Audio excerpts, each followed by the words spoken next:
अपहृत छात्रा की बरामदगी की मांग को लेकर हिंदू संगठनों ने किया थाने का घेराव। गरीब शक्ति दल ने विश्व कारगिल दिवस के मौके पर आतंकवाद का किया विरोध। जिलाधिकारी के माध्यम से राष्ट्रपति को भेजा ज्ञापन। एक बार फिर बिजली विभाग की लापरवाही आई सामने। 11,000 की लाइन टूटने से महिला और एक छोटे बच्चे की मौत। सांड हुआ हमलावर, दूध लेने जा रहे बुजुर्ग को किया घायल, अस्पताल में भर्ती। और लशान इंटरप्राइजेज के वर्कर पहुंचे विद्युत विभाग ट्रांसमिशन की वेतन देने की मांग। और अब खबरें विस्तार से। अपहृत छात्रा की बरामदगी की मांग को लेकर हिंदू संगठनों ने घेरा थाना। छात्रा की मां ने कहा कि 24 घंटे में लड़की नहीं मिली तो दे दूंगी जान। समुदाय विशेष के युवक द्वारा लव जहाज में फंसाकर अपहृत की गई छात्रा की बरामदगी को लेकर हिंदू संगठनों और छात्रा के परिजनों ने एसपी नॉर्थ सीओ और एसओ की मौजूदगी में भोजीपुरा थाने का घेराव कर प्रदर्शन किया। छात्रा की मां ने चेतावनी दी, 24 घंटे में लड़की को बरामद नहीं किया तो अपनी जान दे देगी। भोजीपुरा के एक गाँव की बीएससी में पढ़ने वाली छात्रा 13 जुलाई को कोचिंग पढ़ने जा रही थी, तभी गाँव का रहने वाला समुदाय विशेष का युवक उसे अगवा कर ले गया। पुलिस ने 3 दिन बाद 16 जुलाई को रिपोर्ट दर्ज की। छात्रा के परिजनों और हिंदू संगठनों ने आरोप लगाया कि 3 दिन बाद रिपोर्ट दर्ज करना, फिर तहरीर बदलना और छात्रा को खोजने की कोशिश नहीं करना, ये सवाल भोजीपुरा पुलिस को कटघरे में खड़ा कर रहा है। हिंदू संगठनों को जानकारी हुई कि थाने में एसपी नॉर्थ मुकेश चंद्र मिश्रा और सीओ हाईवे नितिन कुमार मौजूद हैं। भीड़ ने बृहस्पतिवार की शाम 8 बजे भोजीपुरा थाने का घेराव कर दिया, प्रदर्शन किया। लड़की की मां ने उप निरीक्षक रिंकू कुमार पर आरोपी युवक के परिजनों से मोटा रुपया लेकर मदद करने का आरोप लगाते हुए लिखित शिकायत एसपी नॉर्थ से की है। दिनांक 16/7/24 को पीपल थाना चौधरी ग्राम की निवासिनी वादिनी ने थाना भोजीपुरा पर आकर अपनी 22 वर्षीय पुत्री को बहला फुसलाकर ले जाने के संदर्भ में अज्ञात व्यक्ति को आरोपित करते हुए एक प्रार्थना पत्र दिया, जिस पर मुकदमा अपराध संख्या 469/24 अंतर्गत धारा 87 BNS तत्काल पंजीकृत किया गया तथा टीमें बनाकर तलाश हेतु निकाल दिया गया। उक्त टीमों ने बरेली के विभिन्न स्थानों पर, विभिन्न थाना क्षेत्रों पर दबिशें दी जो संभावित स्थल थे और अभियुक्त तथा पीड़िता का बरामदगी का प्रयास किया।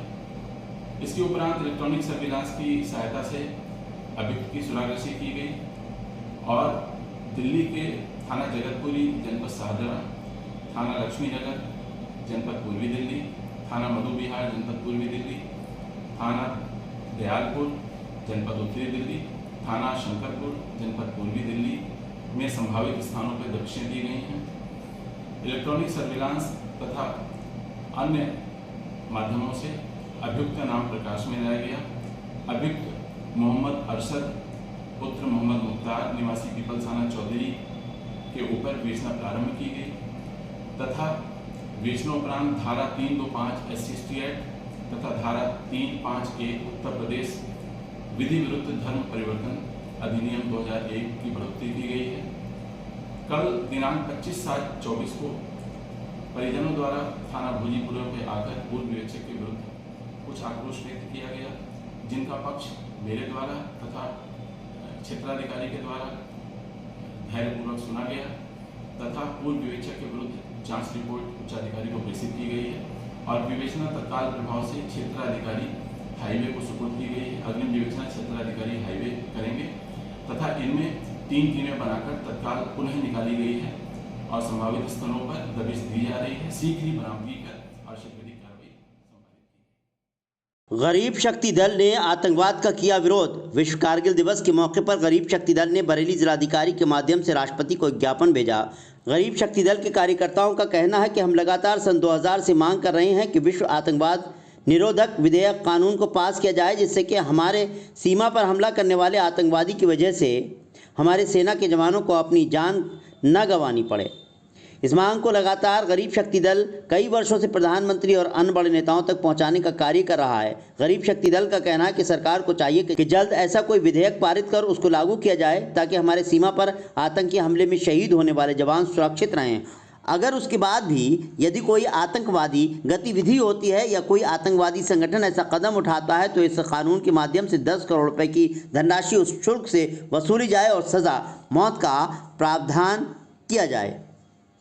गरीब शक्ति दल के कार्यकर्ताओं ने इकट्ठा होकर अपनी मांग को सरकार तक पहुंचाने के लिए ज्ञापन सौंपा। बरेली दर्पण के लिए मांग ये है, जो अपराध हो रहा है और जो अपराध करते आ रहे हैं, ये नरेंद्र मोदी जो है हमारा देश के बहुत बढ़िया प्रधानमंत्री हैं और हम ये चाहते हैं, क्योंकि जो अत्याचार हो रहा है और ये लोग मर रहे हैं और मार रहे हैं लोग, ये पाकिस्तानी के लोग ये मार रहे हैं और मरवा रहे हैं। हमारा कहना ये है कि जैसे ये लोग मार रहे हैं, मरवा रहे हैं, इस तरीके से हमारे नरेंद्र मोदी जी ये रखे लाके, जैसे ये हमारे देशवासियों को मार रहे हैं, ऐसे ही जिस मौत से मार रहे हैं, जिस तरीके से मार रहे हैं, हमारा ये कहना है और ये हमारा संगठन का कहना है और सभी देशवासियों का भी कहना यही है, जैसे ये लोग मार रहे हैं हमारे देशवासियों के लिए सेम उसी तरीके से इन्हें मारा जाए। जैसे हत्याएं हो रही हैं, जैसे इनका पैर काट रहे हैं तो उनका पैर काटा जाए, उनके गोली मार रहे हैं तो उनके भी गोली मारी जाए। अगर हमारी बहन बेटी को अगर भगा के मार रहे हैं तो इन्हें भी भगा के मारा जाए। जिस तरीके से ये मौत का अंजाम दे रहे हैं, ऐसे इनके साथ होना चाहिए, यही हमारा कहना है। कौन सा देश कर रहा है सर? कौन सा देश कर रहा है इस तरह का? हम अपने नरेंद्र मोदी जी का। कौन सा देश कर रहा है सर? जी, ये पाकिस्तान है, चीन है, हम इनके खिलाफ कार्रवाई चाहते हैं। तो किसको ज्ञापन दे रहे हैं आप? ये हम अपने प्रधानमंत्री जी के लिए, नरेंद्र मोदी के लिए और बेटी पर गिरा हाई टेंशन लाइन का तार, बचाने को दौड़ी मां, करंट लगने से दोनों की मौत। सकरस गांव में एक मकान की छत के ऊपर झूल रहा हाई टेंशन विद्युत लाइन का तार टूटकर 12 साल की बच्ची पर गिर गया। करंट लगने से वो छटपटाने लगी। बेटी को बचाने आई मां भी चपेट में आ गई, दोनों की मौत हो गई। बरेली के बहेड़ी थाना क्षेत्र में दर्दनाक घटना हुई है। सकरस गांव में एक किसान के मकान की छत पर 11,000 वोल्ट की हाई टेंशन लाइन का तार टूटकर गिर गया, जिसकी चपेट में आने से महिला और उसकी बेटी की मौत हो गई। करंट लगने से दोनों के शरीर बुरी तरह झुलस गए। मां बेटी की मौत से परिवार में कोहराम मच गया। घटना के बाद ग्रामीणों ने विद्युत निगम के खिलाफ रोष जाहिर किया। मौके पर पहुंची पुलिस को भी विरोध का सामना करना पड़ा। लशानी इंटरप्राइजेज के वर्करों ने की वेतन की मांग। विद्युत विभाग ट्रांसमिशन का ठेके पर काम करने वाली कंपनी लशानी इंटरप्राइजेज के वर्करों ने जिलाधिकारी कार्यालय पहुंचकर वेतन उपलब्ध कराए जाने की मांग की। जिलाधिकारी कार्यालय पहुंचे वर्करों का कहना है कि पिछले काफ़ी समय से लशानी इंटरप्राइजेज कंपनी उनका वेतन नहीं दे रही है। वेतन न मिलने की वजह से उनके घरों में आर्थिक संकट खड़ा हो गया है और बच्चों की फीस भी जमा नहीं हो पा रही है। घर पर रखी सारी जमा पूंजी खत्म हो चुकी है। इस वजह से दैनिक दिनचर्या चलाने में भी कठिनाइयों का सामना करना पड़ रहा है। उन्होंने बताया कि उनके ऊपर काफ़ी लोगों की उधारी हो चुकी है, परंतु कंपनी द्वारा भुगतान नहीं किया जा रहा है। बहुत सारे वर्करों ने जिलाधिकारी बरेली से लशानी इंटरप्राइजेज को उनका वेतन का भुगतान करने का आदेश पारित करने की मांग की है। बरेली दर्पण के लिए ब्यूरो रिपोर्ट। ये अप्रैल से अभी तक का वेतन नहीं दिया है। कितने कर्मचारी हैं जिनका वेतन नहीं दिया है? लगभग होंगे 250-300 आदमी। संविदा कर्मचारी हो परमानेंट हो? निर्दा पे है। अच्छा, किस किस जगह पर तैनात हैं आपके कर्मचारी? बहुत जगह है। किसी का ट्रांसमिशन के जितने भी बिजली घर है सभी पे है। 132, 220, 400 के भी सब जगह है। वेतन कितने महीने का नहीं मिला आप लोगों को? जी, अप्रैल से अभी तक का नहीं मिला है। आप क्या चाहते हैं? सब वेतन मिला है हमारे लिए। हमारे बच्चों के लिए आर्थिक संकट है, पढ़ाई लिखाई खाना पीना सब बहुत दिक्कत है। किस विभाग में आप लोग? जी, विद्युत विभाग में है, ट्रांसमिशन पे निविदा में है। कहाँ जॉब कर रहे हैं आप लोग? जी, अलग अलग है, सब अलग अलग सब स्टेशन से आए हैं। ठेकेदार कौन है? ठेकेदार कौन है? ठेकेदार है इकरार मलिक है, लसानी इंटरप्राइजेज बहेड़ी बरेली। पैसा नहीं दे रहे हैं? कितने दिन का वेतन है आप लोगों को? जी, अप्रैल से अब तक का बकाया है। और क्या कह रहे हैं वो?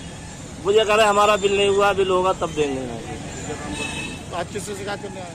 जी, डीएम साहब को ज्ञापन देने आए थे। बहेड़ी के रिचा सीएससी आशा वर्कर ने जिलाधिकारी कार्यालय में सिटी मजिस्ट्रेट को शिकायत करते हुए ज्ञापन सौंपा है। कहा कि आशा वर्कर को 2700 रुपये मानदेय आता है, जिसमें मात्र 2000 दिया जाता है। उसमें भी 200 रुपये MOIC doctor Shoaib Khan, BM Anoop Yadav और संगीनिया मिलकर ले लेते हैं।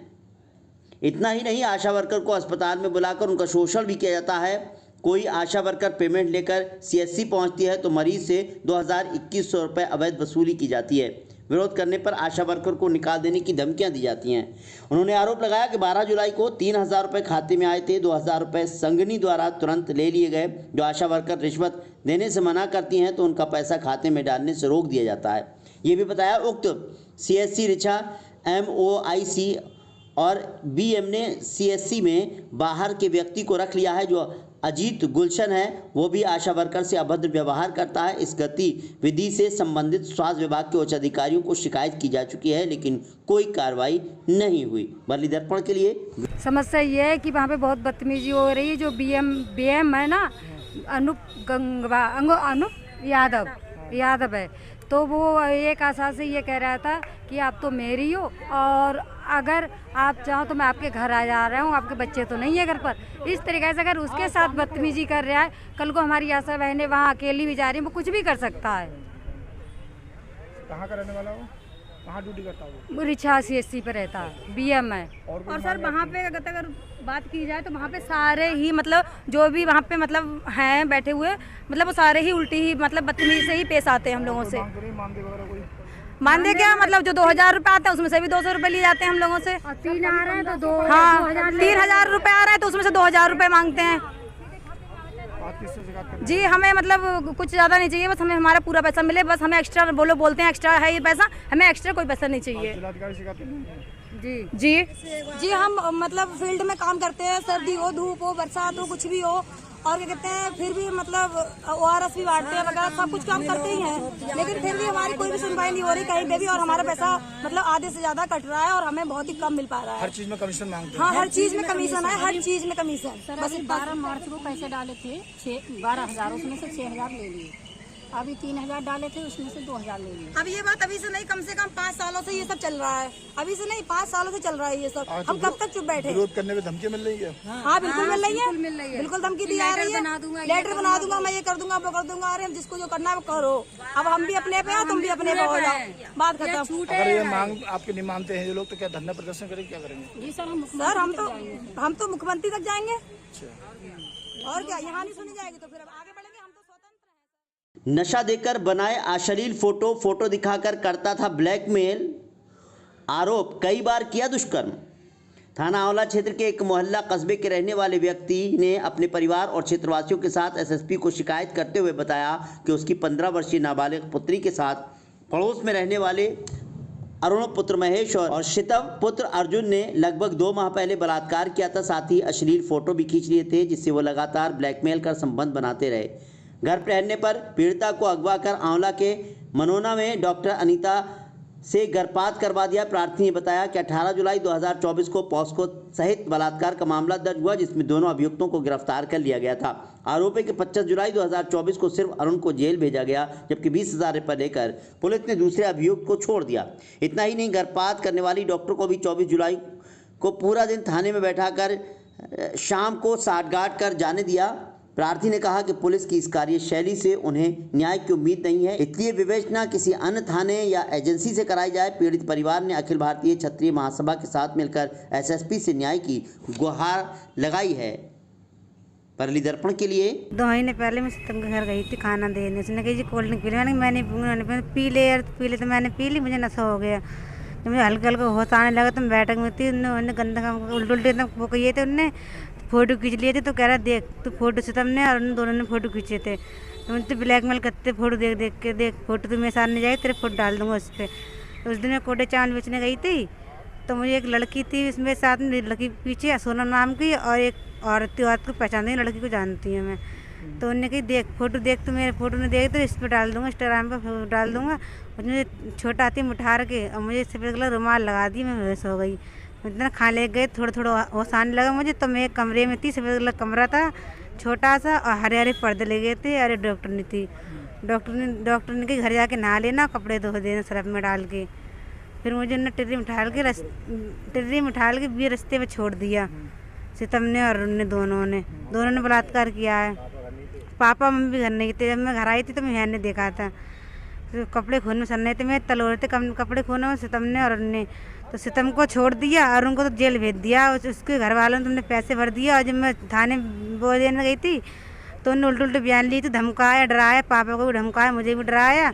तो उल्टे बयान लिए थे कि एक को दूसरे को फंसा रही। मैं दोनों बलात्कार दोनों ने किया है, दोनों ने गुनाह किया है। सितम को छोड़ दिया और उनको जेल कर दिया है। मैं सितम को भी जेल भेजना चाहती हूँ। तो उल्टे वो करे तो उनने कितनी बार बलात्कार करा आपके साथ? खूब बार कहीं फोटो दिखा करा था उनने। कौन है, क्या नाम है उसका? सीतम और अरुण। सितम? हाँ। अरुण हाँ अरुण तो देर चला गए, सितम तक छोड़ दिया है पुलिस वाले ने। कहाँ के रहने वाले हैं ये लोग? ओला आंवला गाँव के किसी के शहर के हैं? आंवला के। शहर के हैं। कैसे संपर्क हुआ आपसे? दोस्त घर आना जाना था या कैसे संपर्क हुआ? नहीं उनका हाँ उनके घर के सामने है। घर के सामने? हाँ पुलिस में शिकायत करी आपने? करी, उनने कुछ पैसा भर दिया, दोनों सगे चचेरे भाई थे वो। पुलिस ने कोई कार्रवाई नहीं कर रहा है? कुछ नहीं करी थी। मेडिकल हुआ आपका? सब कुछ हो गया। मुकदमा दर्ज हो गया? हाँ सब कुछ हो गया। पुलिस क्या कह रही है? पुलिस ने छोड़ दिया, एक लड़का छोड़ दिया, एक को जेल भेज दिया। उनने पैसे भर दिए खूब। कौन सा थाना लगता है आपका? थाना कौन सा लगता है? आंवला? ओला हाँ। सर मामला ये है कि अब से 2 माह पहले ये लड़की सामने वाले घर में खाना देने गई थी।